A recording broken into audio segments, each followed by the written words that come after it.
spending time with family and friends, and good time of year as well to get out there and enjoy the outside world. I've been to the beach today. I don't know if anyone's had a swim or has been for a nice walk, seen a nice bird. What have you seen today, Griffin? Sorry, I had to unmute. I was just saying, yes, I've been outside today. Good stuff. Yeah, so hopefully we've all had similar or some experience of being outside.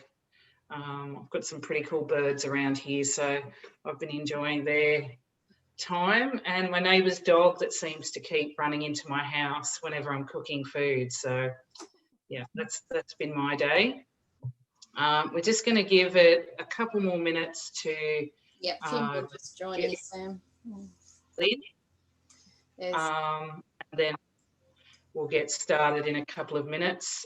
We've got a busy waiting room with everyone today coming in, so that'll just take a few minutes, and thanks Laurie for letting everybody into the meeting. All good. For those that are joining, the meeting today is being recorded. That's for, I've had some participants that have registered that can't make it today as a last minute thing. So they have asked me if they can have a recording of the session, and also this is going to help me to be able to go back through all of the fantastic input that participants will give throughout the course of the forum. We're going to aim to, well, we will finish by 6 o'clock. That may be an earlier time, so we may get an early mark if we all do the right thing and get our answers in early. But yeah, we'll just see how it goes. I didn't want to turn it into an hour-long forum and then have to rush things, so that's why I made it an hour and a half. Excellent. So we'll give it a couple more minutes to start. So I want to thank Laurie just at the beginning for hosting the forum today. Pleasure, Sam. It's been really great to have your support and to be able to have someone sort of pressing the buttons and handling all the tech behind the scenes. Anyone that's met me personally will know that tech is not my strong point. I think we've all had to develop our tech skills this year, so I'm definitely getting better at it, but yeah, it's good to be able to have your support here today. So if you can. We've got 43 online right now. Waiting room is empty, so I'll just keep an eye on it if you wanted to kick off. Excellent. And if people can rename themselves based on the organisation or who they're representing today, that would be great, just so that I can get a sense of who we've got in the room. I know a few people, there's some familiar faces out there already, which is great to see, and then we'll kick off from there. Okay. Just getting a text from someone telling me that my hair looks good, so I think we're pretty ready to start. Excellent. So thanks everyone for joining in today. I'm here on Darug country today. I'm down in the Illawarra, and I would just like to acknowledge country. I'd like to acknowledge the country that I'm on, and I'd also like to acknowledge all of the Aboriginal countries that we're meeting on today. I want to pay my respects to elders past, present and future, and also acknowledge any Aboriginal people that are joining us today at the forum. And I'm looking forward to doing some deeper consultation with the Aboriginal community in the next couple of months, centering around this process. So before we move on, Laurie, do you have anything to say before I share my screen and get a presentation up and running? No, all good. You can fire away when ready, Sam. Excellent. Okay, let's see how we go. Boom, share my screen. Yes, okay, here we go. Actually, Sam, just quickly while you're doing that, if anyone wants to rename themselves so we can actually see where you're from or your real name as opposed to someone's iPad or iPhone, please feel free. You can actually hover over your right-hand corner of your screen there and change your name. Yep. And Laurie did that for me earlier, so I appreciate your help on that one. All good. Okay, so I just wanted to start off just talking about this project that I've been working on for a couple of months now, which is a Nature Play for New South Wales project. So my aim over between now and the end of March is to identify who the people are in New South Wales that engage with Nature Play, or those that want to engage with Nature Play. I want to identify what's been happening in the areas around Nature Play, who's doing it and how are we doing it. Is it in the early years? Is it in the out of hours school care? Is it through providing Nature Play landscapes? Is it through schoolyards? All of those different options. So I'm very interested to sort of see the wide spectrum of how Nature Play takes place in New South Wales. And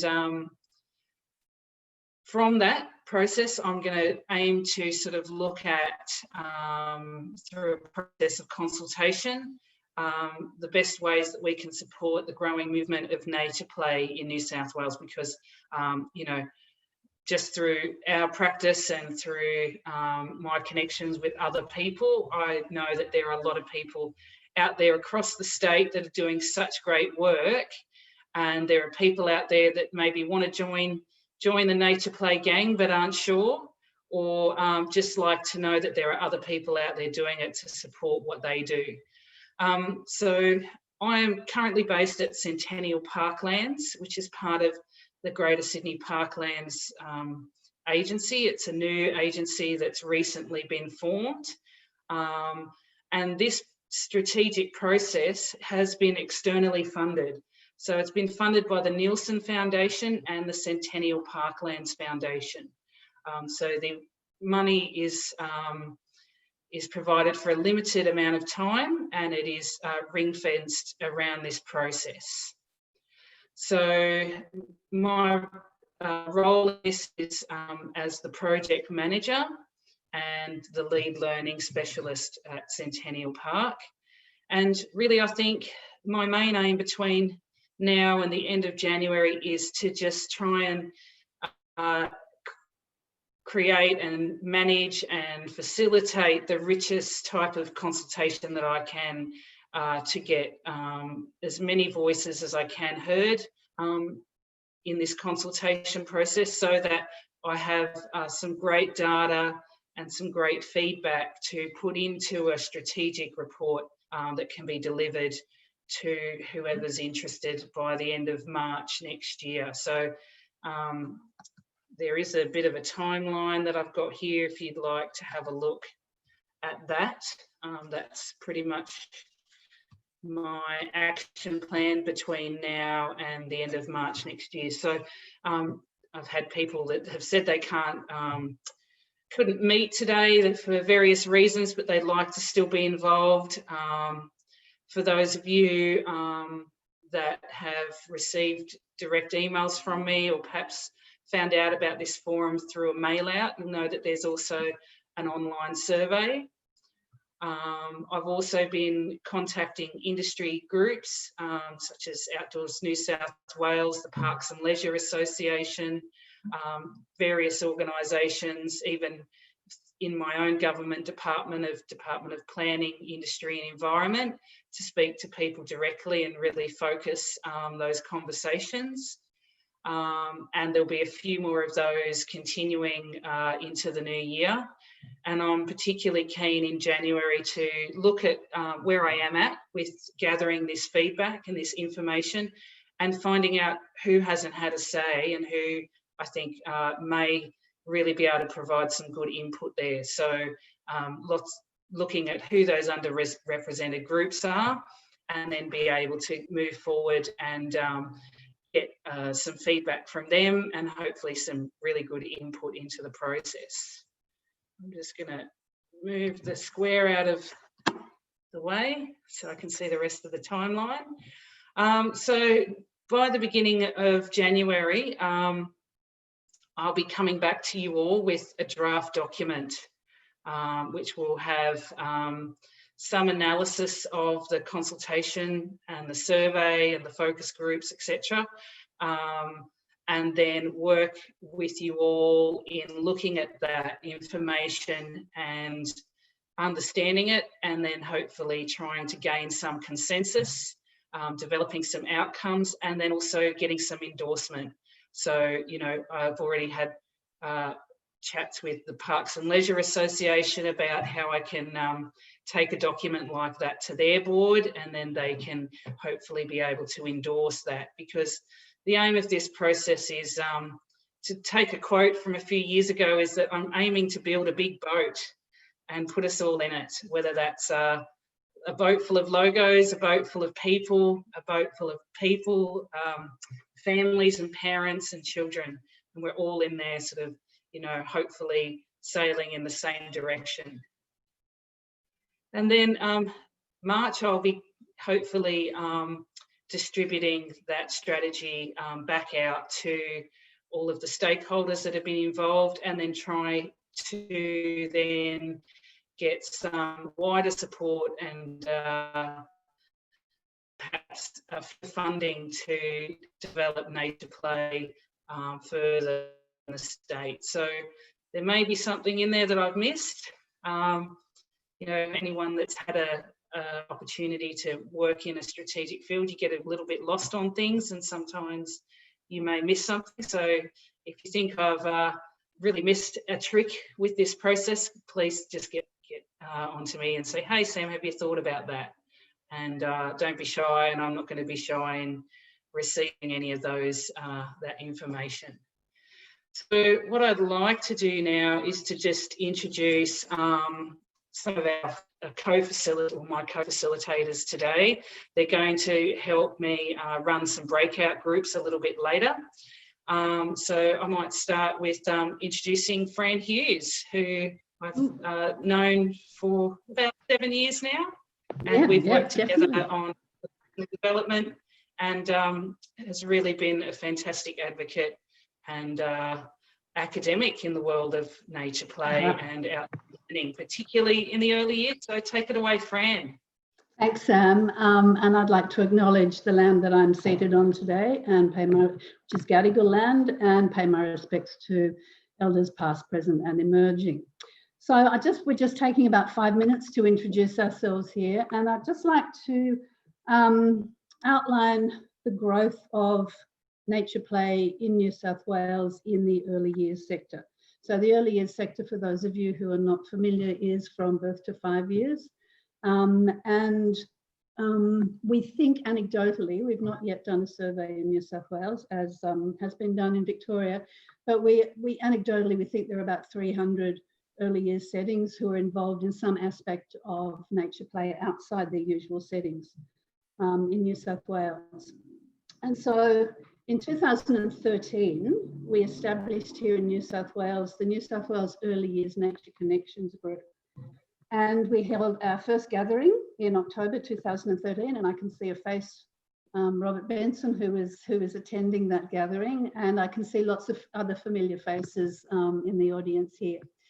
And so we were not incorporated until 2019, and now we've become an incorporated association. So we have a Facebook page and we have a website that are not under construction anymore, but they are up and running. We have about 300 people, I think, another 300 on our email list, which we are trying to grow, more people to come into the Early Years Nature Connections group. Mainly, we found that the early years settings who are taking children outside into nature are from the preschool sector. But we would like to engage more of the early years sector in terms of long day care and family day care, for example. We're not looking at out of school hours care, but we're just sticking with the early years. So what I'm going to do is just to read, and I know it's a bit disconcerting me looking sideways, what our vision is. So the New South Wales Early Years Nature Connections provides a platform for like-minded educators to network. We share experiences, professional learning, readings and resources, and we believe in fostering children's connections with nature through play and promoting the importance of learning in natural environments. Our purpose is to promote young children spending more time outdoors in nature. So we have some beliefs that we believe, clearly we believe, that you can have a look at if you go to the website. And the website is nswenc.org, and you can have a look at our beliefs there. So our network involves practitioners from the early childhood sector of all levels of experience and qualifications. Some in the group have been venturing outside the gate, if we can sort of talk about it like that, with children for many years, and others who join the group are just beginning. And the nature play spaces vary from national parks to paddocks, to the beach, to rivers, to tiny patches of green in urban settings, in urban landscapes, to on-site. Some schools have on-site nature play. So there's a wide variety of spaces and places, and the place is the important thing as well, that the early year settings are using. And we do believe that children's connection should be fostered so that all children have a right to develop their own personal relationships with the natural world. Okay, so from those early discussions in 2013 and onwards, we were adamant that nature play in the early years is unique to Australia. It's not the same as the forest school models of the UK. We are, I think, philosophically more aligned with the Scandinavian model of child-led play. And we believe that it's very important that a nature program is an integral part of the early years setting, not an add-on. And that each of these nature programs reflects the centre's philosophy, their community, and the local landscape. So it's very much contextualised to individual settings.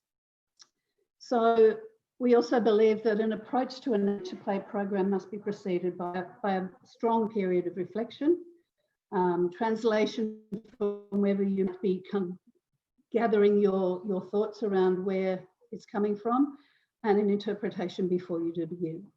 Okay, so we have, and tell me when my time's up, Sam. Usually in our group, we hold about 4 gatherings per year. So we go to an early years setting. We have a look, we go for a walk where they might take their children. And we do try to gather across the Sydney metropolitan area. We have been out a little bit. We go to Wollongong, to Arimba. We've been to national parks, we've been to beaches, we've been to paddocks. And then we have what is basically a discussion. We have wonderful discussions with the practitioners who come with us. So they might be beginning practitioners, they might be sort of old hands at it. So in 2018 also, on behalf of the New South Wales Early Years Nature Connections Group, I liaised with the Thalgara Environmental Education Centre in Armidale, and I did see Matt McKenzie, who's here today as well, in northern New South Wales, and some local educators from the early years settings in Armidale, and Dr. Sue Elliott from UNE, and we convened a 2-day annual conference. up in Armidale, and they were very good. So it was involving more regional people as well as just the sort of the more metropolitan. So our group had planned a conference for this year, but due to COVID, that was cancelled. But we are planning like a real life conference for this year as well. Just to finish up, I recently submitted. Yep. Sorry, go ahead. Finishing. I was just going to say, what do you think the your network and how it links to perhaps a nature play strategy for New South Wales? I think our network links very, very well with a nature play strategy for New South Wales. It's incredibly important for young children to be involved in nature, and for all those reasons that we've learned about and read about for many years. So I think the early years plays an integral part in a nature play strategy. Yep. Excellent. Yeah. Thanks, Anne. Okay. Anything else before we switch over? I've just submitted my PhD, which examines early years practitioners' understandings of the connection between nature and sustainability when they do take children out into nature on a regular basis. So that's going to come back in a few months, so we'll see what happens there. And just finally, I'd like to mention that Sam and I have been implementing a Nature Connections course called the Early Years Bush Connections course since 2013. So we've implemented that 13 times about in New South Wales, and we also did a session in Tasmania. So that's a TAFE New South Wales course, and it did win a sustainability award as well. So there we go. Thanks. That's us. That's us. We have a lot. Congratulations. That's fine, but I do think our group has a lot to put forward for a nature play strategy for New South Wales. Excellent, excellent. Yeah. Well, I might pass over to Griffin Longley from Nature Play WA, who I guess I've known for a few years, back in the early days when we were looking at trying to kickstart a nature play strategy for New South Wales, and what we're trying to do here in New South Wales, we want it to be for our state and what works with us. But I think it's really crucial that we we link up with other states and that we learn lessons and understand their development on developing more nature play and getting more nature play to kids in their communities and in their states. So Griffin, take it away. Thank you, Sam, and thanks, guys, for having me as an interloper into your New South Wales forum. So I'm coming to you from Whadjuk land as part of the Noongar Nation. I'm actually sitting on the edge of the Derbil Yerrigan, or the Swan River. And I mention that just because right outside where I'm sitting was a place where Noongar Whadjuk elders taught young children how to fish and how to crab over tens of thousands of years. And that connection to nature, to place, to country, to mentoring, to community is a very ancient and fundamentally important part of being a human being. And while this term of nature play is relatively new, I just want to make the point that this is a very ancient thing. And it's really, I think, a core inheritance of being a human being, and we owe it to future generations to share that inheritance.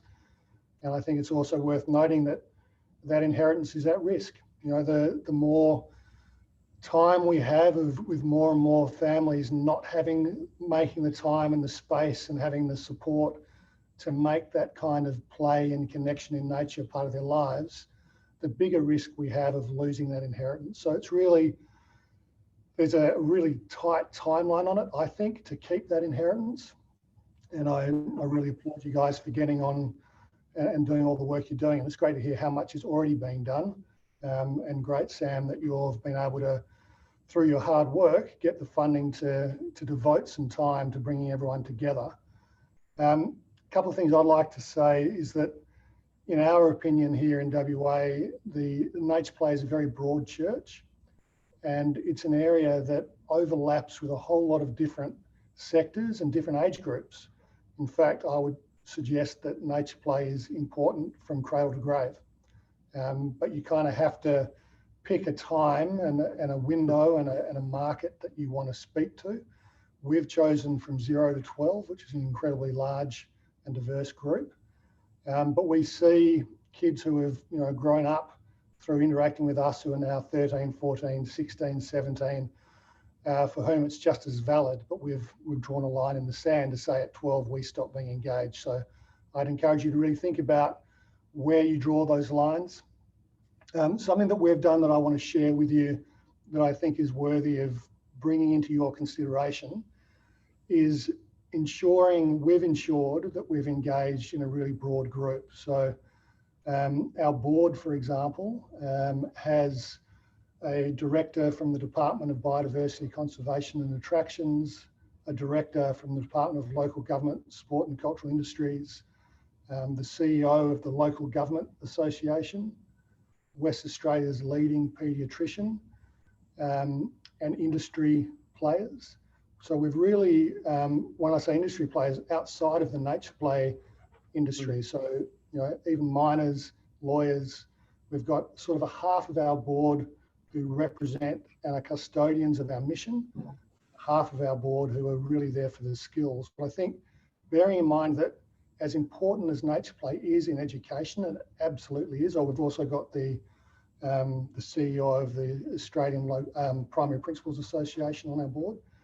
So as important as it is in education, as important as it is in health, as important as it is in environment, it's important across all of those sectors. And I think when you're starting a strategy, I would encourage you to not get trapped into one of those silos, because I think one of the great strengths of nature play is the way it brings all of the areas that are important to children together in a central idea around the value of play, of nature, of independence, and of respect, and of connection. So I'd really encourage you to not get locked into a single sector. The other thing we've done to that end is that we started here in 2010 and we very quickly reached out to other states, and we were able to help Queensland, South Australia and Canberra get started.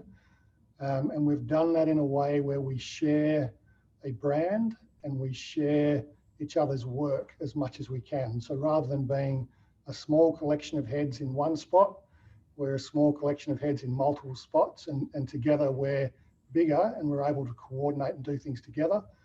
So however it works, I would really encourage you to connect outside of your local silo and outside of your state, because we can always do more together. How you choose to do that is absolutely up to you. And I'm just really encouraged to see you doing it. So thanks, Griff. in the interest of time, I'll call it there. Yeah, that's great. And, you know, we have, you know, that's why I sort of read it, you know, spoke about in the introduction there that, you know, my aim is to try and make this consultation as diverse as possible. I've been speaking, you know, to local councils and some health professionals. The Diabetes Network of Western Sydney is one of those examples. So, you know, I'm really hoping, you know, through my own contacts that we can make this a diverse process.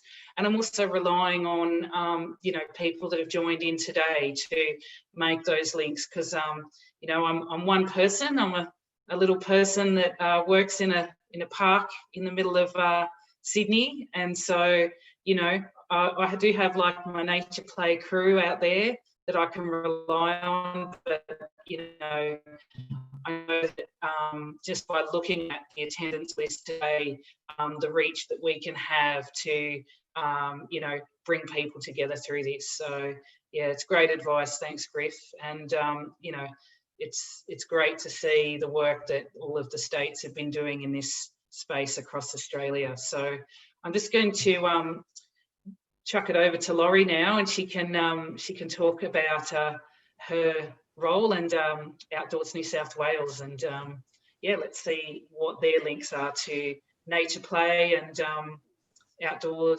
learning and education and adventure in New South Wales. and the ACT. Yes, don't forget the ACT. Thanks, Sam. And hi, everyone. Some faces I know, but a lot I don't. So it's a pleasure to be here. Excuse me, I'm losing my voice already. I'm CEO of Outdoors New South Wales and ACT. And I suppose, well, firstly, may I welcome you all. I'm on Darug land, and when we're here and we welcome people, we say Warrami. So hello and welcome with that. Outdoors New South Wales exists to connect people with nature to lead healthier, more fulfilled lives. That's why our industry exists, and us as a peak body that represents everything from outdoor recreation, outdoor education, adventure therapy, and adventure tourism. We become a bit of a facilitator, a supporter.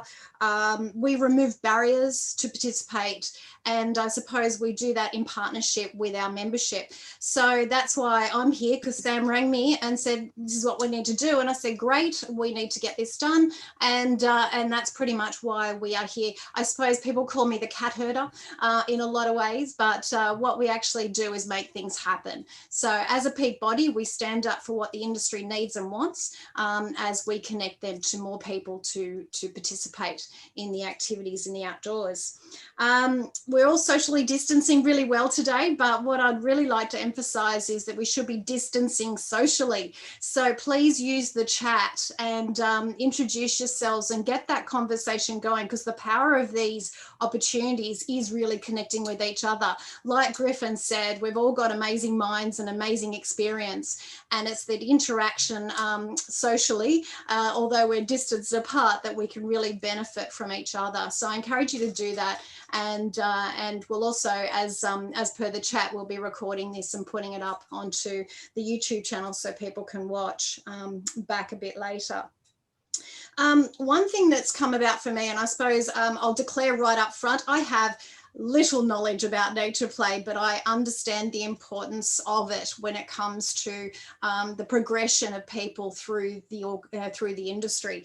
And I've come from a tourism background, and when I landed here the day of lockdown, I could really visually see that we had some challenges in our awareness as an industry. And if I can call it the outdoor industry at the moment, but this is obviously a significant part of that. And as COVID occurred, those learnings and issues really did come to the surface of us lacking that awareness.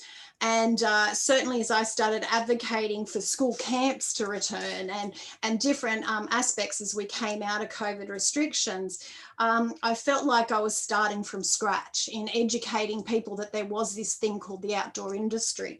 So certainly that can be supported by everything we're talking about today in getting those people really connected at a very early age and progressing them through. We lost a hell of a lot of staff during COVID, unfortunately, because of how we are structured, casually, contracted, all of this type of thing. They weren't able to get JobKeeper. So we've estimated that between 80 and 82% of staff either were stood down or reduced significant hours during that period, which now makes a very difficult project in trying to recruit people back. And I've spent a lot of work, a lot of time with people that are helping kids out of year 12, out of year 10, and showing them what the outdoor industry can provide. Hopefully with what we discussed today and the strategy going forward, that will become part of the opportunity to getting people through schooling and into our sector. So look, with that said, I just saw it's 5:04, and Sam, you wanted people in breakout rooms at 5. I'm going to shut up, but please, if you want me to answer any questions, please put them in the chat. I'm happy to type away, but we'll continue with the workshop. No problem. Before we go into our breakout rooms, I'll just spend around about 5 minutes to just talk about the expectations of this process. So what it is and what it isn't. So recommendations, that's what I would like to sort of come up with by the end of my process. establish a coalition of the willing, develop an advocacy for nature play in New South Wales. I would like to really have an understanding of what some of the barriers people are facing out there to deliver and expand the practice of nature play, whether that be through access to outdoor spaces, whether it be through difficulties with regulation, whether it's parental fears, a whole range of different reasons, and then we can, look at how that can dovetail into a strategy and they can be broken down. What this process doesn't include is any funding beyond the development of the strategy, and it doesn't include the development of a formal or commercial organisation for nature play. So just wanted to sort of clear that up because I have had a few questions. And I think just going on to the next slide, is this just looking at the people that have registered today, and also just going off what Griffin has talked about and Fran, is that nature play is it's very diverse practice. It basically has an ecology that covers a wide range of areas and aspects in our lives, in our communities, in our governance, in the built and the natural environment, with the more than human world that we share our nature play spaces with, that preventative and restorative healthcare that can come from being involved in nature play. When I was talking to the Parks and Leisure Association yesterday, and there was a lot of landscape architects there, they're not very aware of the pedagogy and the knowledge and the research that goes on around nature play and behind the scenes, and the best ways for us to engage children and families with the practice. So I just wanted to sort of, a lot of this was really about my own thinking. It's not a research-based image in any sense, but I think it's based on my own experience and also the experience of others. So I'm not sure if I've missed anything out of this ecological map here, but yeah, I think it covers a really wide range, and that's why it is important that we have as many voices as we can in this process. So here we go into our breakout room. So we're going to have some loose discussion topics that Fran, Griffin, Laurie and myself will be sort of leading these discussions in each of the forum groups. But, think about what sort of targeted support we need to deliver and grow nature play. What sort of strategic investment should be prioritised, because, we haven't got funding. We may need to be very strategic in thinking about where, if we do get funding, how that may be best spent. But, when we're talking about investment, we're not just talking about economic investment. There's a whole range of investment in there, and where you think we should really prioritise the strategy. And then obviously it'd be great to just let the discussion flow in whichever direction it goes. And then what we're going to feed back to is what's one opportunity that a nature play strategy can provide, and what is one challenge that a nature play strategy will need to face. So I think we're going to get some diverse answers, and I'm looking forward to chatting with these groups. And Laurie's going to bring up the chat group button. Mm-hmm. So if you can just accept that you'll go into it. So yeah. Go ahead. That's all right. I was just about to say, I'm going to open the rooms. You'll be assigned to a room automatically. If you can just make sure that you click on accept or yes, you want to enter the room, that makes sure you get in there. Hopefully all things going well. Everyone cross their fingers and let's hope it works. Yep. And then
Sorry, should I have a pop-up come up? Yeah, Want me to go somewhere? should have gone into, I'm just checking in now. Should have gone into, let me move you to another one, see if that one pops up. Can you try me again too, Laurie? I'm Sure, Lizzie. no worries, that's why I'm hanging back. Make sure everyone gets in. And Margaret too. Margaret, please. I haven't had anything pop up. Sorry. sometimes if the pop-ups are disabled, they don't pop up the first time, but we'll give it another go. Where have you got, Margaret? Oh, there you are, not joined. That's you there.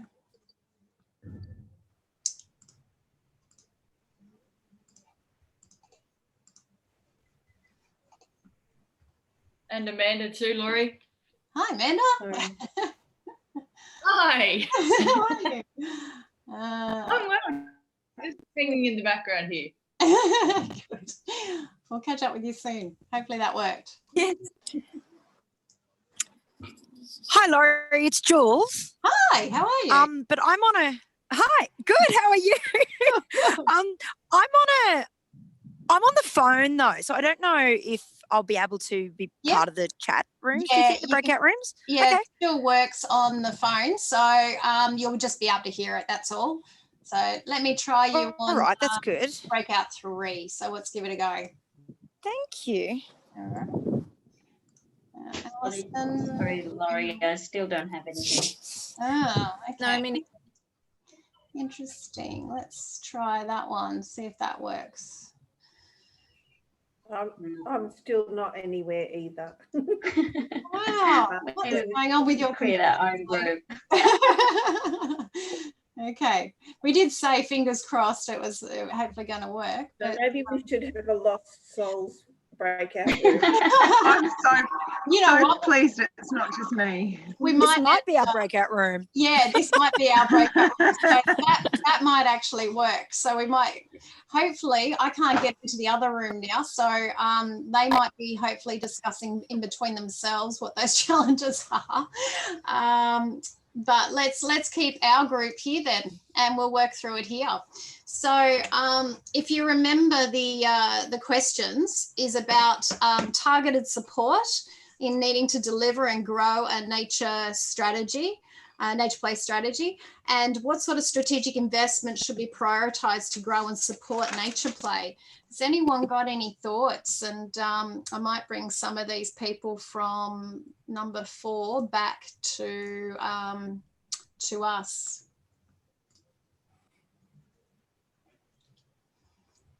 Now, Amanda, would you mind if I asked you to collate that, and I'll jump into 4 and see if I can facilitate theirs?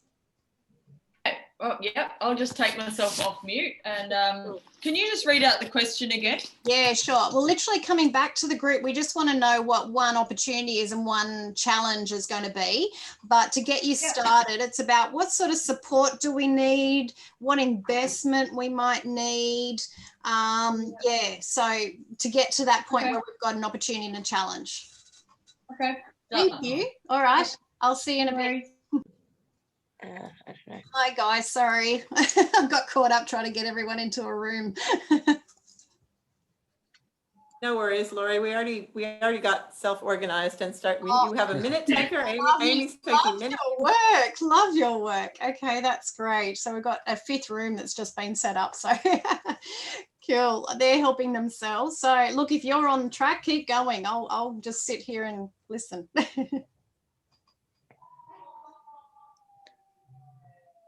That was good, Lisa. That insight was good to see that there's those different groups that are interested, but the barriers for them are different.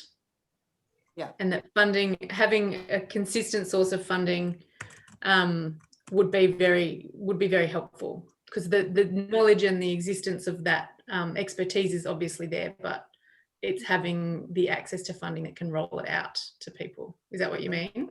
Yeah.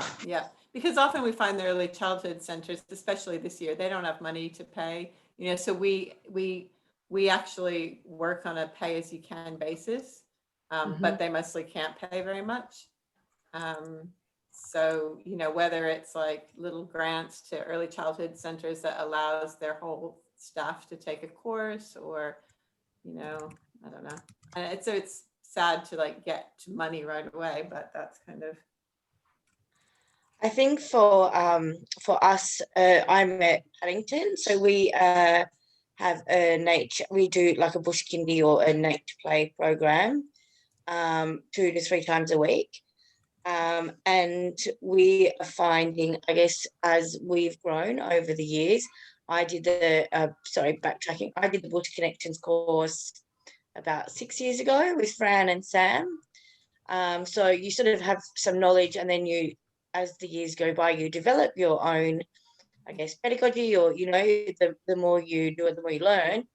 And for us, it's been a bit of a struggle watching other groups using the park, and the space is there for everyone. But we are trying to teach our children about ecological awareness and how to treat the environment.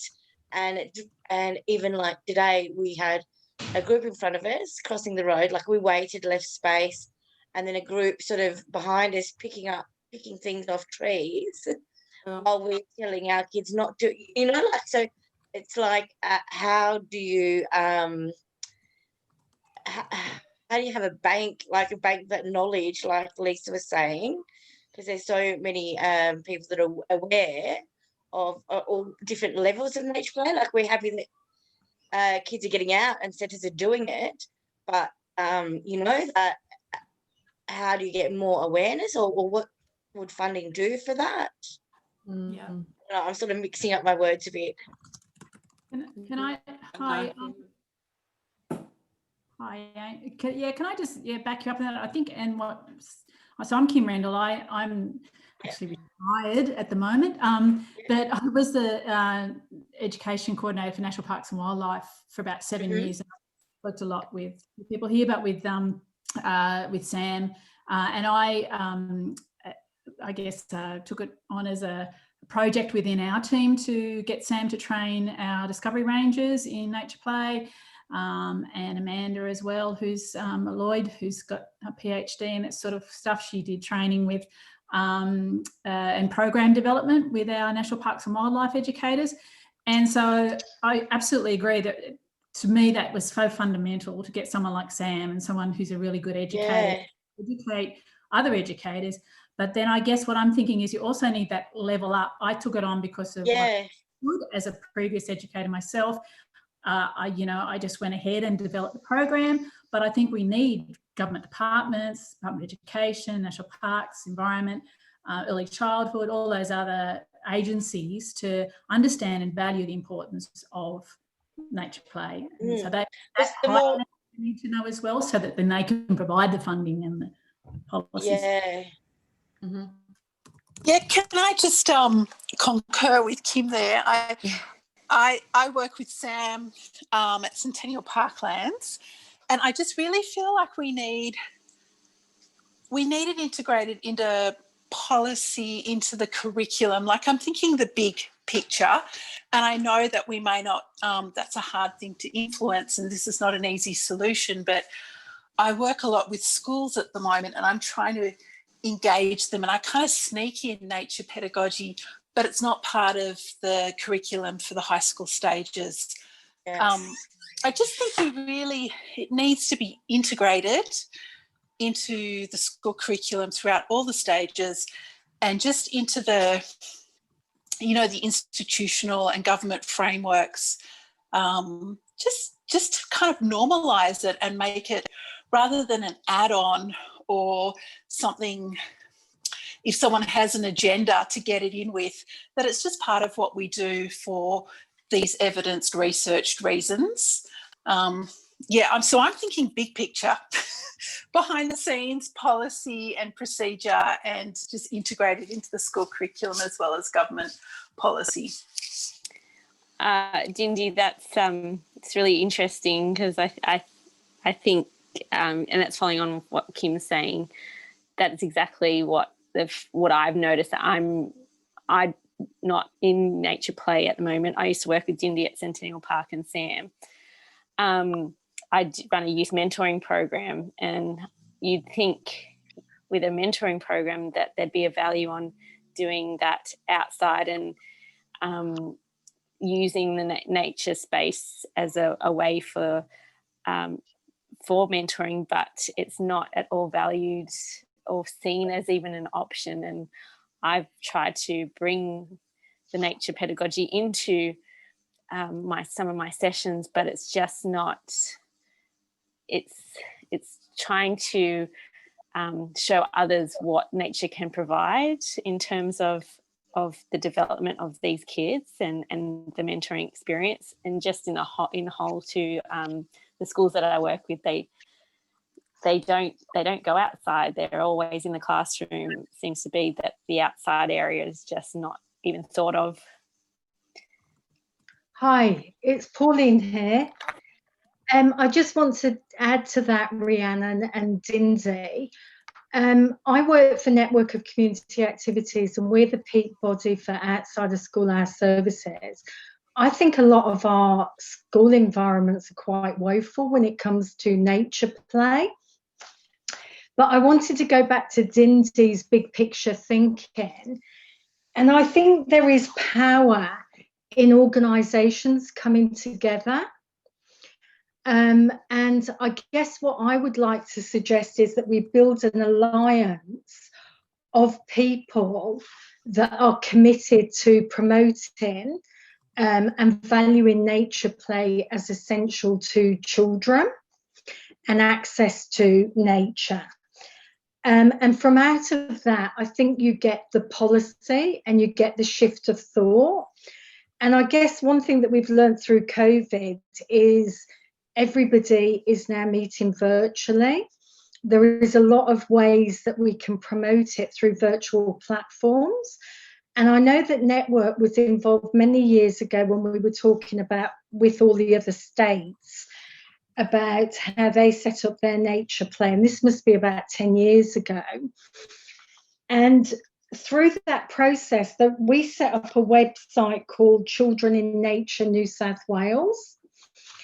That is still a website that's really non-active, but it would be really great to actually share resources, share stories of practice, and have a central point, because I know we have information, but it's different for people that work in early childhood. And where do people go to as a central post to get information?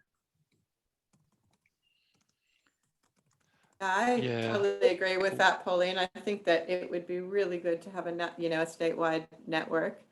And I also agree with Didi, because I also, my other job is I teach in the School of Education at Southern Cross University.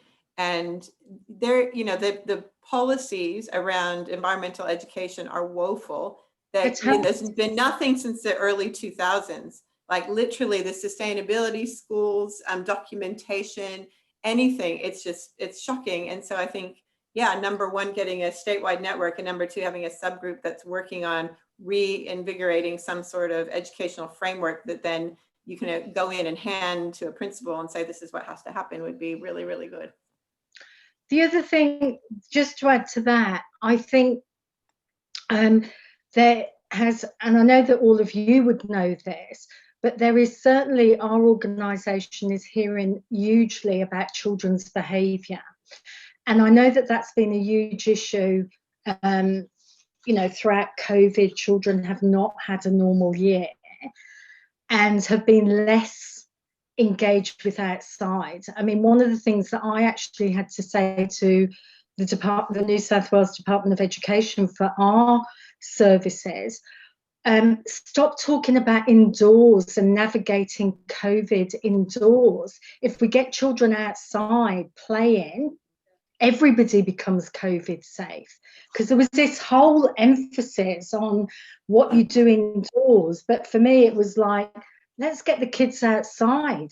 Let's expand lunch and recess during COVID. Yeah, it's interesting that you say that. In terms of, in Victoria, I'm from the Eco Learning Network. I'm the secretary of the Eco Learning Network, and one of the things that we had was that actually as the parklands became more full of people during the lockdowns, because people were allowed to access that outdoor space, it became unsafe to be outdoors because you had children then exposed to larger numbers of people within the public. So they initially in the first lockdown and the start of the second lockdown, that was the case, and that was what people did, and they moved outdoors, and it was safer outdoors, and people felt safer outdoors. And then by the end of the second one, even that wasn't safe because the sheer number of people in the spaces. But it's certainly that message of leveraging this not normal year, and the fact that what we know about children's behaviour, and that indoors exacerbates that. Being able to make that argument now is good timing for sure. Well, just for example, in New South Wales, Richard's been trying to say something for a while. Have you been trying to say something, Richard? I keep seeing you Yeah, I open your mouth. have. Sorry, I'm not quick enough. I just wanted to offer a different perspective, because it sounds like many of you are coming from the educational thing, which is fantastic because that's different from me. So I'm a program landscape architect for the Everyone Can Play program within Department of Planning. So I'm really interested in the spaces where nature play can occur, and the kind of distribution across the state, and also looking and I think recognizing that nature play can occur kind of on a scale. So it can range from truly kind of wild places like going to national parks to actually play spaces. And through the Everyone Can Play program, we've started to see nature play elements coming into playgrounds, and looking at how nature play can be provided across that spectrum of spaces. Cool. It's a really good thing to think about. Mm. Can I ask a quick question in terms of providing feedback that will be really useful to Sam? How many people in this group are associated with schools? Can you just do a hand up? Like, what do you mean, like primary or just any early childhood? Yeah, like predominantly work in schools, because I think for her it might be useful to know, like you've got some people who work predominantly in schools, some people who work predominantly in early years. Do you know what I mean?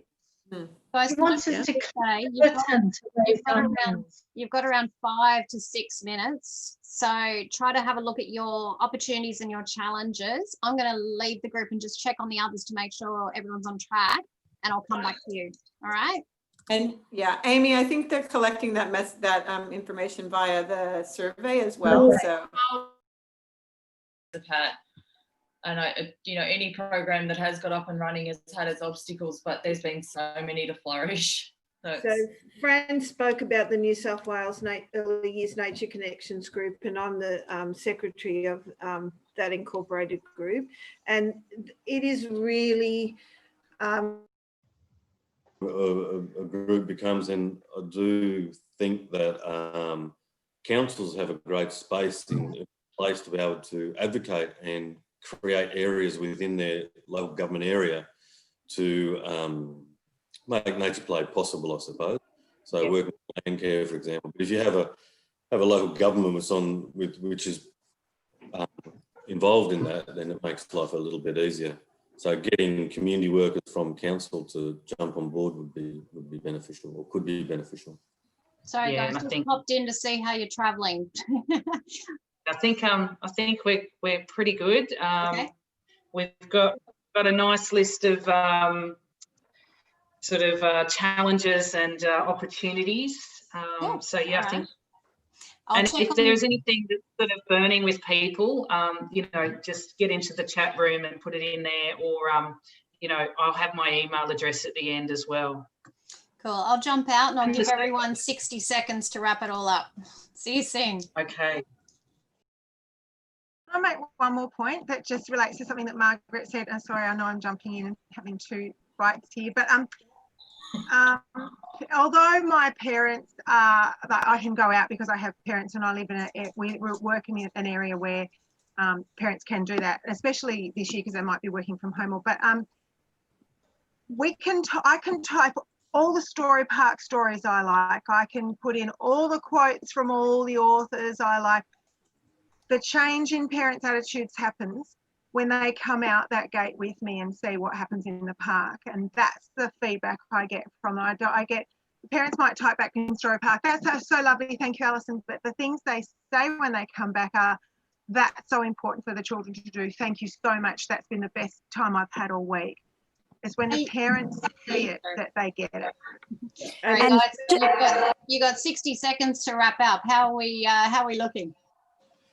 I was just going to say opportunity, massive opportunity off the back of COVID. So many families were seeking green spaces and going outdoors. And I think just tapping into that, the year that was and how important it was, feeds into what Alison just said, experience. Oh, crazy. It's insane. Thank you. Yeah, they all come back.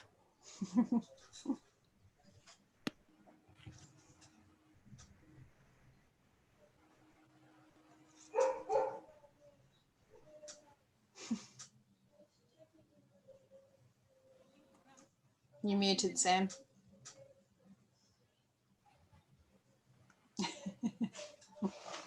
I knew I'd do that at least once today. So we're just going to go around to each of the 4 facilitators and just feedback on those sort of 2 questions around opportunity and challenge. Hang on 2 seconds. We're just getting everyone back. There's still a few to come back. They're coming, they're coming, they're coming. Could have had like a little 10-minute tea break in the middle here for everybody. And that's my dog in the background. Mid-sentence we left. Excellent. Okay. Well, I've got the camera or the voice at the moment. So, yeah, we had a really nice chat with our group. We had some really diverse people in our group, and I think the challenges that came up in our group was around funding, being able to, you know, make this practice accessible for parents, you know, no matter where you are. You know, was some good examples about how childcare centres have taken that on and were able to deliver that inclusively in their communities, but other or areas may find it difficult, particularly depending on the type of practice that they're delivering. So I think it might be key as part of this this practice to really look at, and my consultation to look at what are some of the models and the ways that people are funding their practices now, and how that can be shared amongst members, and let people know that this is how other people have accessed funding to get stuff happening. And one of the other challenges that we had was just getting that communication right. How do we inform people? How do we inform educators? How do we inform parents that, you know, this practice is important for their kids, that it creates happy, healthy children, that it has links to good learning outcomes and good community development. So how do we get that communication right? So, you know, the takeaways from our groups in terms of challenges is communication and funding. And it was lovely to talk about opportunities, because partnerships are a good opportunity. We heard about Landcare being involved in one area where they were helping to build nature play areas, local governments getting involved, that COVID has provided a little bit of a challenge for people, but also perhaps some opportunities in that it's highlighted how much we need to get outside. So they were the sort of challenges and the opportunities that we could have. And I think some of the other opportunities were being able to create more nature play spaces for communities and schools to use. So, you know, linking up those local councils with preschools and public schools and outdoor education services, or whoever it is, to be able to then come in and have those spaces. So when they go out the gate, they know they've got somewhere great to go, somewhere that's engaging and got that biodiversity and the safety and the risks and everything taken care of. So, and there was also an opportunity to grow a strong central core where we can all sort of come and connect and be able to then outwardly feed information. So that was our group. So I might pass on to Fran and she can feedback from her group. Okay, thanks, Sam. Similar sorts of things that we did talk about. One of the opportunities that came up with was post-COVID. Fingers crossed there will be a lot of opportunities for funding that will become available with the awareness of getting people outside and promoting nature play. One opportunity a nature play strategy can provide would be promotion. So as you were saying, from a central area, there could be promotion and also partnerships. We talked in our group a bit about partnerships, but then on the other side of that, some challenges could be raising awareness of nature play. We thought that was a challenge because we needed to raise the profile or raise people's awareness of it, particularly targeting principals in schools. That came through very strongly because of the the obvious benefits of strong wellbeing outcomes, behaviour outcomes, academic outcomes, and there are things that are happening in schools, but particularly targeting principals. And we talked a bit about learning in the outdoors and how that's often not a particularly strong learning space, but we need to target that. So that learning outdoors is actually seen as a positive rather than a, just go outside and have a run around.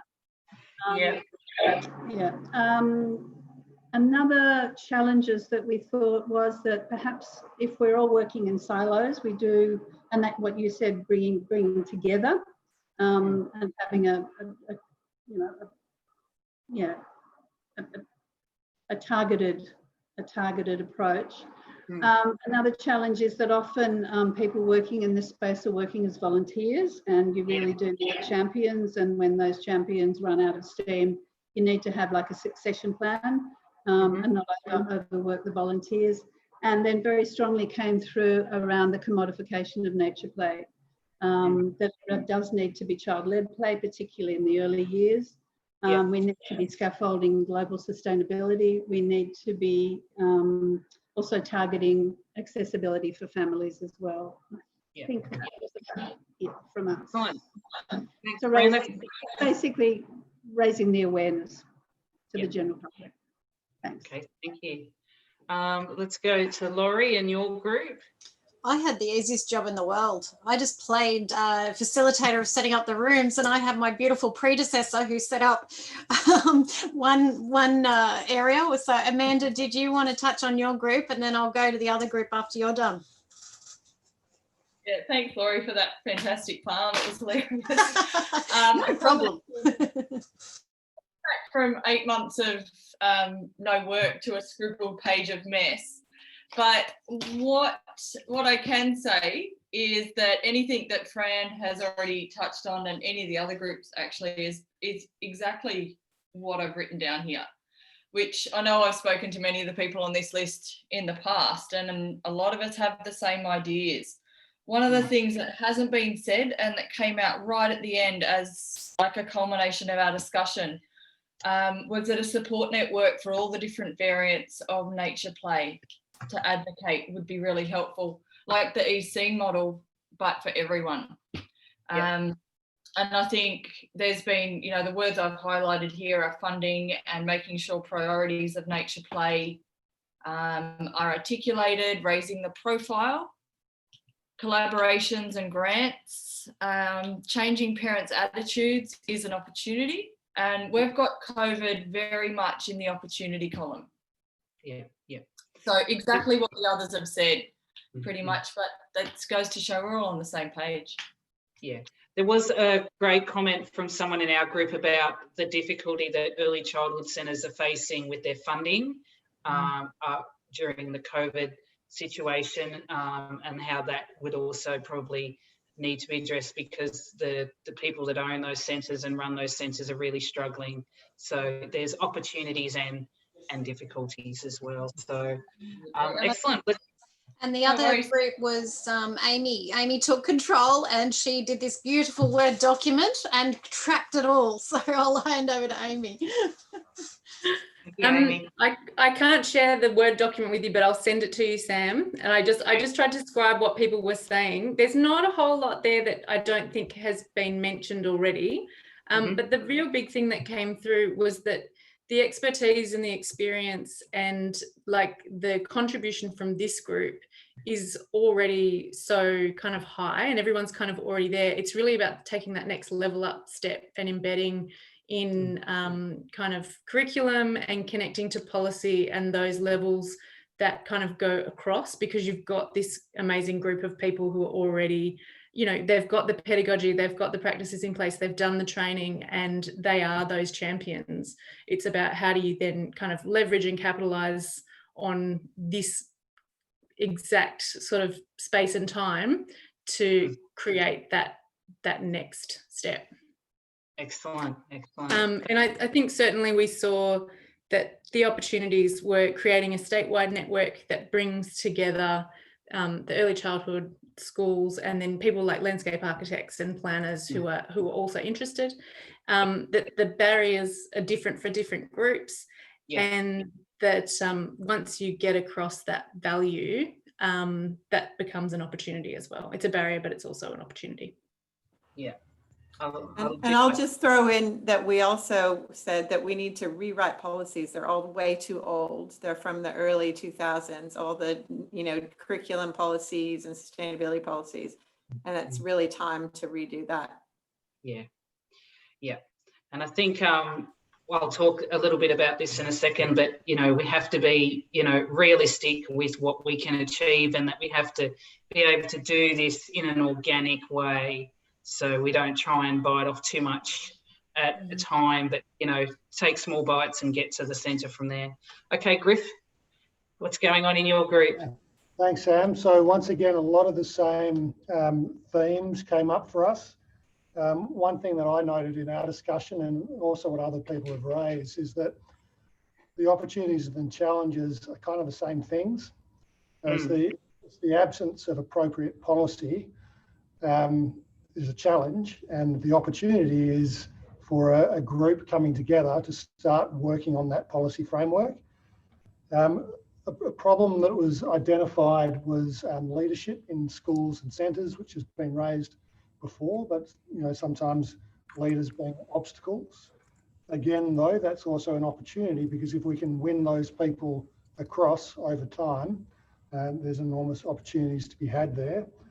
There was certainly some talk about this group and what will come out of it being an opportunity to funnel some of these passionate people into a more cohesive movement. And there was a lot of talk about the telling of stories, sharing what's happening with a broader audience and moving beyond the converted. So you kind of need to get the converted to transition to being champions, and everyone else to transition to being converted. Yeah, no, I think that's a really good point. And, you know, I think what I was really impressed with is, and what I've been impressed with so far on this journey is, you know, how many people are doing great things, and, you know, the need to bring us all together to make our voice stronger and, you know, create that leadership so that we can get other people on the journey. And I think, you know, we're talking a lot about schools, but one thing that I know that I'm really proud of that we've done at Centennial Park and working with Pauline at Network over the years is we did a pilot a few years ago with Ush in the Bush to really enact nature play in the out of hours school area. And, you know, these guys use school grounds, and, you know, they're not so restricted by curriculum and by learning outcomes and things. So I found that as a really interesting way to get nature play into schools. It wasn't necessarily through the front door.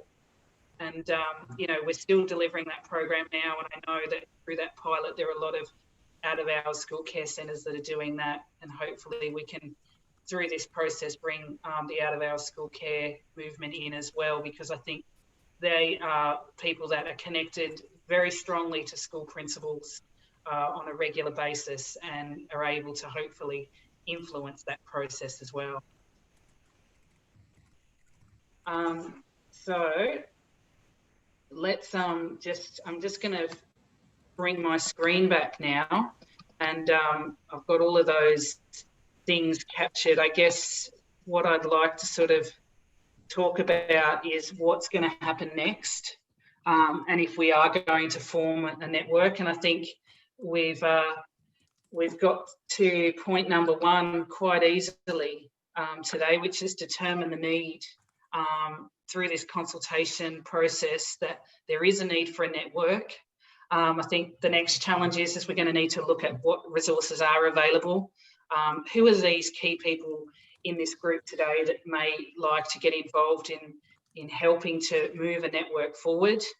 I think we will look at what are some of the network structures that are available to us, and Laurie's got some great input on that area. We've also got the network structures and the outdoor and the nature play organisations around Australia to look at.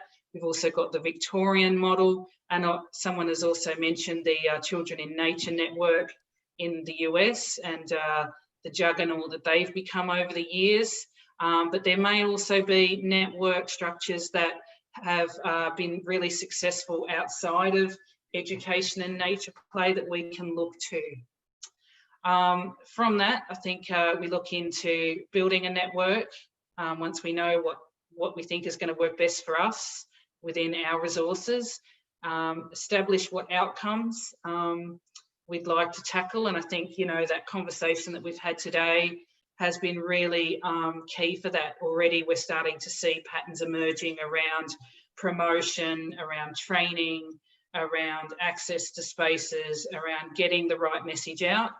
And then, just moving my little box there, just ensuring that what we do grow is sustainable. You know, we haven't at this stage got funding, but even if we do, we have to be wary that funding, you know, has a time limit. We have to make sure that whatever we do create supports the needs of the people that are part of that network, and that it will grow nature play, and that we can reach the right people to become part of a network. And so this is what hopefully could come from this strategic paper that I'm creating, that we can say, well, look, this is where we can go from here, and this is what it looks like. So I guess for me, what are the next steps in this process? So I'm still hoping to collate a lot of information. I'll take some away from today. I know it's a fairly limited survey, and it's, you know, tick boxes and not a lot of opportunity to have a nice rant about things, but that is a really interesting and important way for me to get that hard data for me to put into this strategic plan. Before I go, I'll just get Pauline's just raised her hand. Do you want to speak quickly, Pauline, before I go on? You can unmute yourself there if you want. I think what I'm really relying on here today, we've had people talk about making sure that we have First Nations people involved, and that we have reached beyond our sort of initial team to get that non-silo consultation. So I'm going to be looking out for you guys to share this stuff. Sorry, Pauline, I'm ready for you if you want to go ahead. Hi, Sam. Thank you. I just want to throw this out to the group, but obviously there's a great number of people engaged in this meeting tonight, and thanks, Sam, for organising it. would it be worth just putting out a really simple media release tomorrow to say that this meeting's happened and all these people are really interested and supportive of this strategy, just in case, and never has children's access, exposure to nature been more important than in the big 20, as I call it? Because I think there might be journalists that will pick up on it, and even if it's just a little splurge in paper over the weekend, it might be a good idea. Yeah, great. Thank you, Pauline. That's a great idea. I can put a few words together and I'll put something towards my media team. But if anyone else has a communications team that could get something out there, that'd be great as well. Sam, I can go hand with that, and we can put it through our PR network. Excellent, thank you. Sam, could I just add something really quickly before you wrap up, if that's okay? Yep. Part of the outputs of our project is developing a nature play framework, and that's really developed in consultation with all of the educator participants, one of whom is Beck, who's here today. And we're in the process of putting that all together, and we'll be consulting with the participants in early January, and then we're hoping to have greater consultation with other educators and community members and organisations. So I just wanted to shout out about that consultation process, which will be online, and it would be great if we had an email list or anyone that wanted to contribute to that. Thank you. No problem at all. Where's Maya from? Maya, who are you representing? I'm from Southern Cross University, so I'm working on a Queensland government project through the uni. Yeah. Okay, thank you. Excellent. Okay, sorry. Just go back one. So yeah, do the survey. If you can, pass it round to your members, to your people. Let's get some of that hard data and those numbers that politicians and policymakers love. I will get back to people in the middle of January when I've had a look at, some of the consultation process and start to analyse that data. And if anyone out there wants to join me and sit around a table and help collate all that, I'd be more than happy to get that assistance. And I'm really lucky to have had an offer from the Gonski Institute that is going to help pull some of this together into a document later on in March. So that's really helpful. So, if people do have some opportunity and time to offer this in its instance, that'd be great. And I think one of the things that is missing from this process is the voices of children. So I'm going to put it out there and say, if you work with kids and you work with kids in nature play, and you can get their voices and their faces on a little video, to send that, get that recorded, send that through to me, and let's create a little children's charter around this as well, because from what I can see is when we have children's voices involved in this process, it will be a lot stronger. So if anyone can perhaps send me a little video of what their kids think about being in nature play, and even those kids that aren't in nature play, that would be really great. So we're coming to the end of the forum, number one. So I'll get back to people in the middle of January. If you have a smaller group that you'd like to have a more intense focus group, I'm going to be hitting the road in January and getting out there and talking to people in a more focused manner. I know it's really hard for us to all get our voices heard in this forum, and thank you for your patience. So I will also, Laurie, I think there's going to be a recording of this forum that we'll send out to people. Yep, the recording will be hosted on Outdoors New South Wales and ACT YouTube channel. So if you just log on to that, subscribe, as soon as it's finished uploading, you'll get a notification. Excellent, excellent. And I'll forward that around to all the participants today. And I can't offer you guys much more than a lovely Christmas pine cone. So thank you for your help today. Thank you for hanging around, and I will be in touch. And just in the meantime, if you haven't had a chance to do the survey, that would be great. And there's also opportunity for you to leave your details on there as well. So thanks, everybody. Have a great night, and I look forward to speaking to you all over the next coming months and sharing with you the outputs of this process. Thanks, everybody. Thank you all. Great job, Sam.